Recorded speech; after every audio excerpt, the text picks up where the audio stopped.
Good evening, ladies and gentlemen. Welcome to Chaotic Entertainment. I'm your host, Dan, and today I am pleased to announce the launch of my first ever community outreach program.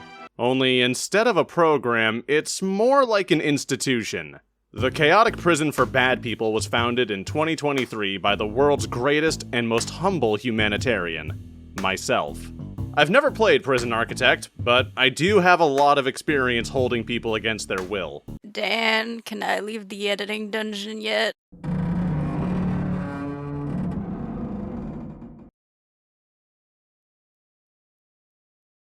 So naturally, I decided this game would be a perfect fit for my channel. Chapter 1. I started with the tutorial, and like most tutorials, this game has you do the basics.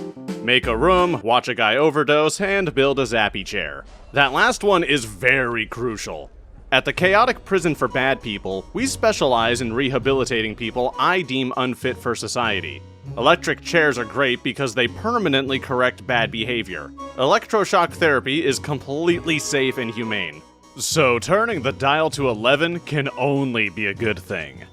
Before I can construct my prison's lightning lounge, I need to make a holding cell.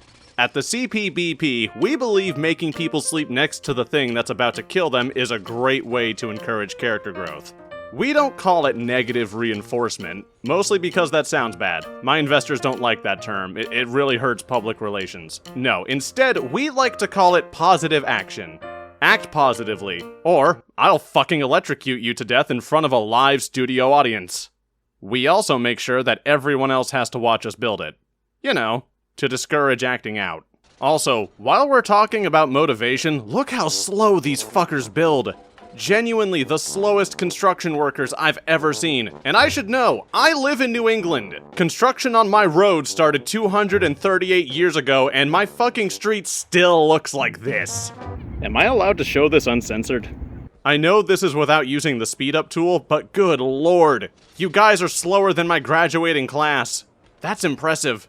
Luckily, I only need to build a holding cell. A holding cell which requires a bed and a toilet. I built the two in such a way that if you're sitting on one, you're always facing the other. There's a poetic meaning here, but I sniffed too many cherry markers as a kid to piece that together. After constructing my little home away from home, I had my men get to work on the prison throne. This is the goofiest animation they could have chosen for this. I'm building a murder chair by having Steve over there wave his screwdriver like a wand. We don't do construction in the CPBP, we conjure. We also relive the PTSD-induced flashbacks of our resident murderer. My man Edward here was having marital problems, and he decided to speedrun the divorce process. Now, he gets an all-expense-paid trip to the executioner's chamber, courtesy of your local tax dollars. All I had to do was get the power grid running, a process that took me almost 15 minutes because I'm fucking blind. Have you ever wanted to die from embarrassment? Matt Quayle made the completely understandable decision to end it all after watching me fail basic tasks.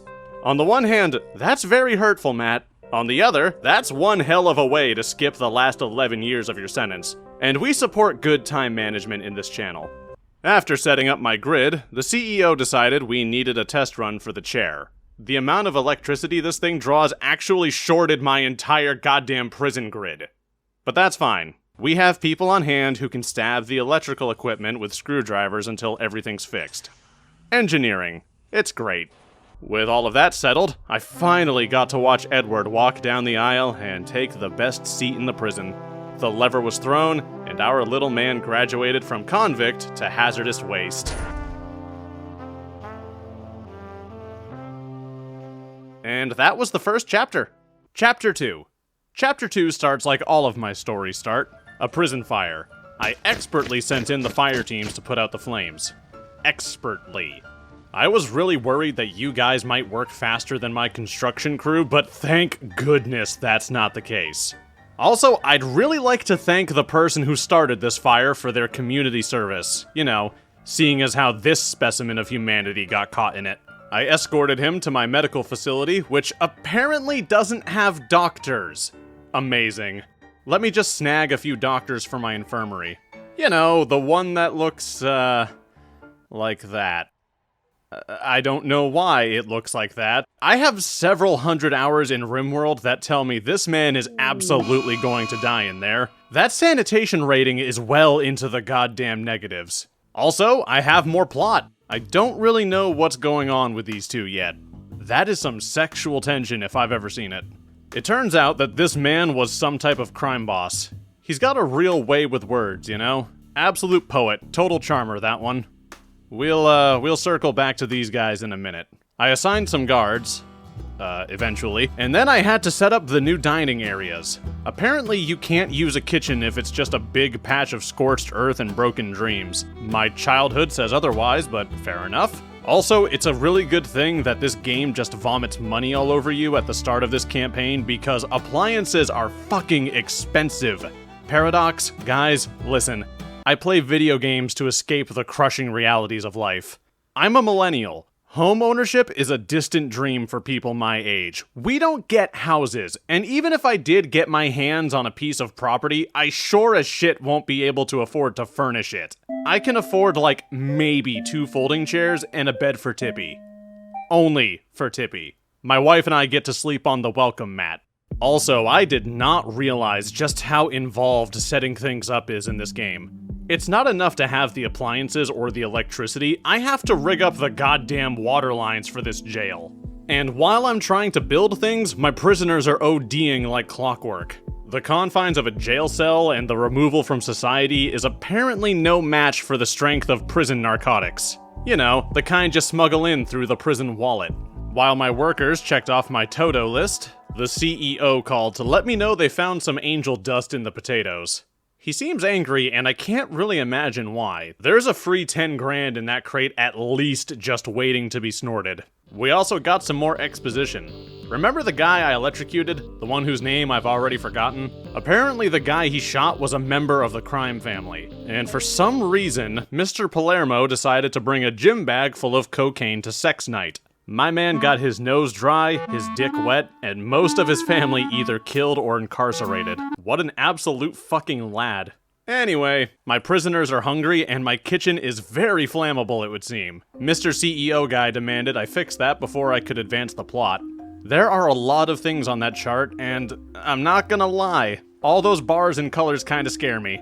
I gave the prisoners some fire sprinklers to play with after fumbling through all the menus for 10 minutes. My reward for all of this was a cutscene in the world's filthiest shower. I can't take this picture seriously. There's just so much to take in. I like how Sonny has no pelvis whatsoever. His legs just hook up to his ribcage.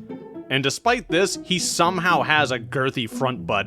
And Nico's avatar is not much better. This game is really confused about how people are shaped. Look at this man. Which one of those eyes am I supposed to look into? Also, Sonny's about to get choked out. I watched the weirdest, saddest murder attempt I think I've ever seen in the shower. I couldn't stop laughing, just look at this. Look at him dance, my man has the moves. Also, that is a lot of blood. How is Sonny still moving? Or more importantly, how is he moving fast enough to stab you, Nico? Also, Sonny, why wasn't that your first move? So many things went wrong here, and I have so many questions. And I'm not gonna get answers to any of them. A dude got penetrated in the prison showers. No one's gonna investigate that shit. After whatever all of that was, I was given the order to search all the cells. I found the usual items: prison bucks, a power drill, Xanax, nothing crazy. I'd really like to take a minute and applaud the CEO for taking the bold position of being addicted to drugs and alcohol is bad. Very brave, sir. I built a common room and arranged all the circles. I built a common room and arranged all the chairs in a circle. That way, when you're telling everyone about your struggles, there's nowhere you can look to avoid awkward, judgmental eye contact. The best thing for a man to recover is to have everyone make him as self-conscious as humanly possible. And finally, I was given the last cutscene of the level. The crime boss's daughter awkwardly crawled over her dad's bed to get to her husband. And while she was there, she gave him the best thing an injured, incarcerated man could ever hope for. Don't cry, Nico. It'll be okay. You'll find a new wife. Probably back in the shower where you got stabbed. Everything comes full circle. And that's about where I stopped. I had a lot of fun, but I think I need to play around with the sandbox more before I can really get a feel for this game. In the meantime, thank you all so much for watching. If you enjoyed this video, remember to leave a like and consider subscribing. A huge thanks to my supporters on Patreon. You're the lightning that powers my kill chairs, and I will always appreciate it. Thank you all again, and I'll see you all next time.